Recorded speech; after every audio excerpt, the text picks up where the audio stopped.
Hello, this is Bern, and on today's video, I'm going to be answering the question, can you choose who you love?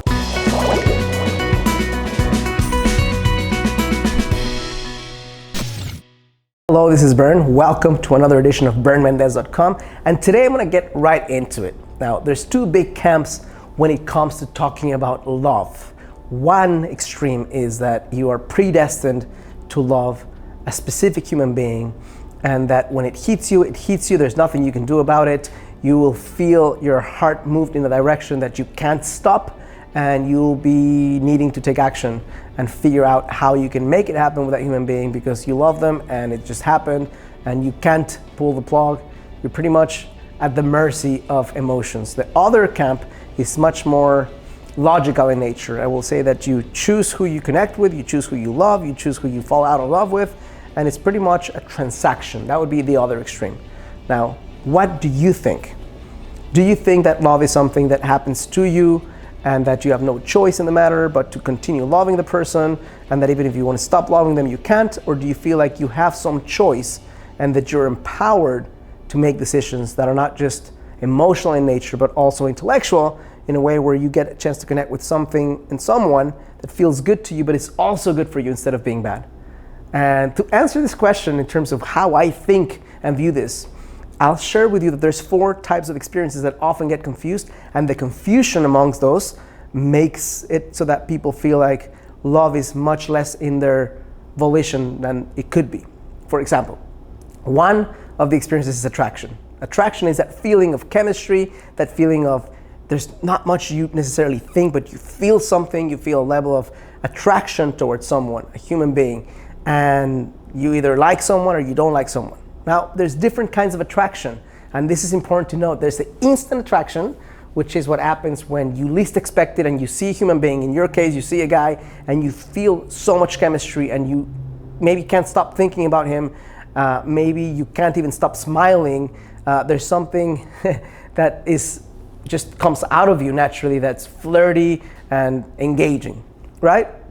There's the slow burning type of chemistry, which means it may not be your type, he may be someone you initially don't even like, but through time you can develop that chemistry. If there's some elements to begin with, it can grow. It doesn't always grow, but it can grow. So that's attraction, right? Some human beings confuse I don't choose who I feel instantly attracted to I don't choose who I love. And here's the difference. You can be attracted to someone and choose not to connect with them. You can be attracted to someone, choose to connect with them, see that it's not working for you, and make the conscious, even if it's a painful choice in the moment, to stop feeling those emotions, stop connecting for purposes of saving your soul, because that person was not good for you, was unhealthy or toxic, right? And that's where you need to understand that slow burning attraction exists. If you only feel that instant attraction exists, then you're going to be far more likely to fall into the camp of you fall in love and you fall in love, there's nothing you can do about it. Now, there's another experience that is often confused with love, especially early on. It's called infatuation. Infatuation is when you see someone and you connect with them. There's a level of attraction. There's some level of friendship taking place, but there's a lot of projection. What does that mean? That means that because there's not that much knowledge about the other human being, in order for you to feel so strongly about them, your brain fills the gap with what you think is true and makes it true for you in that moment.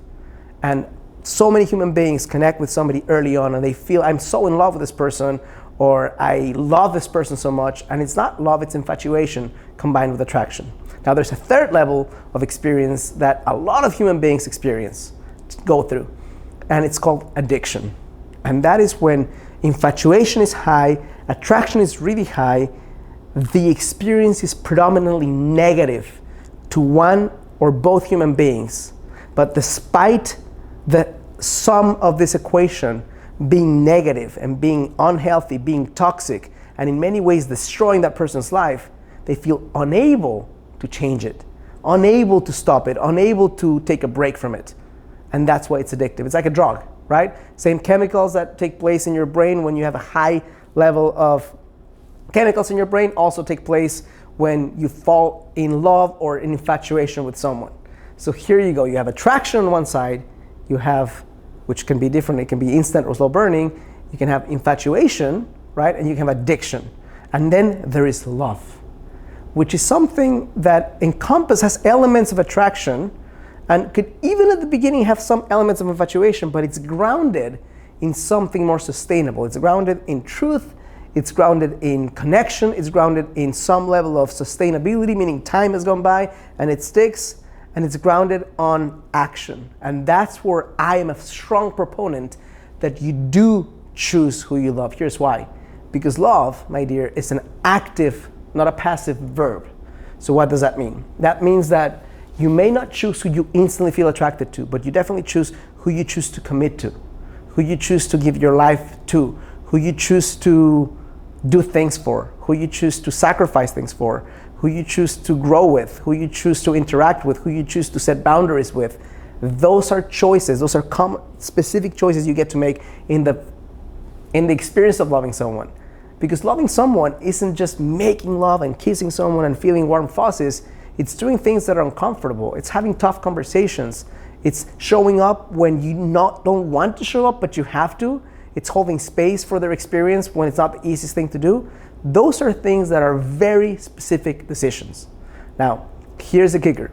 If you have been calibrated through your experience, your childhood, your DNA, and your interpretation of the world to be attracted to human beings who are healthy, then the likelihood is that you'll fall in love with someone who's healthy.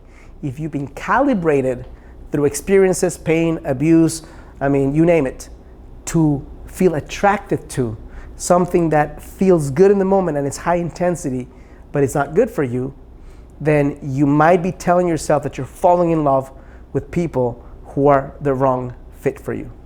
So my question to you right now is not whether you choose who you love or not. You really choose. It's an active thing you do. You may not feel you have the power to change it. You may not feel you can stop feeling super attracted to someone, but you can choose to spend less time with them. You can choose to look the other way. You can choose to open yourself up to a different type of man who may not feel as intense at the beginning, but has the probability to give you something that is sustainable long-term and also intimate and also passionate. I'm not asking you to go without passion. I'm just asking you if what you've been doing is connecting with human beings where the love is toxic or unhealthy, and you know it. You know what I'm talking about because you've asked yourself the question. It feels wrong the majority of the time. You have horrible fights and things are not getting better. There's no way to see eye to eye, but it feels intense. That you ask yourself, what level of consciousness do you want in this lifetime in terms of love? What level of love do you want to step into and give and serve? And if what you're experiencing has elements of love, but has strong elements of attachment, strong elements of addiction, strong elements of infatuation, that you actually get some help.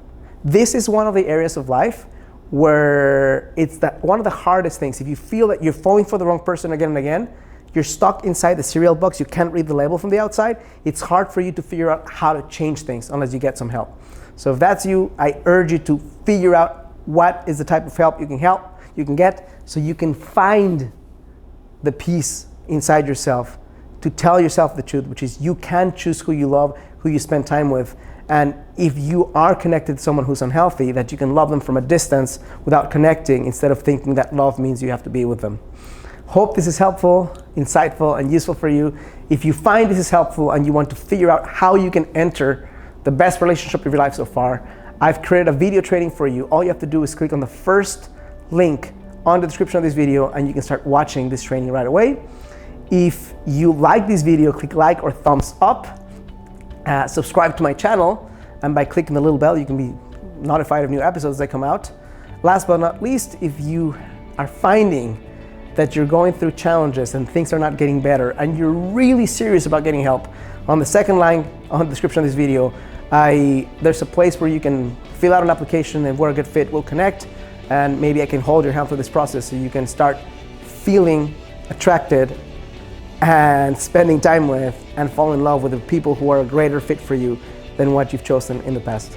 Hope you have an incredible day, and as always, challenge you to live a full and a conscious life.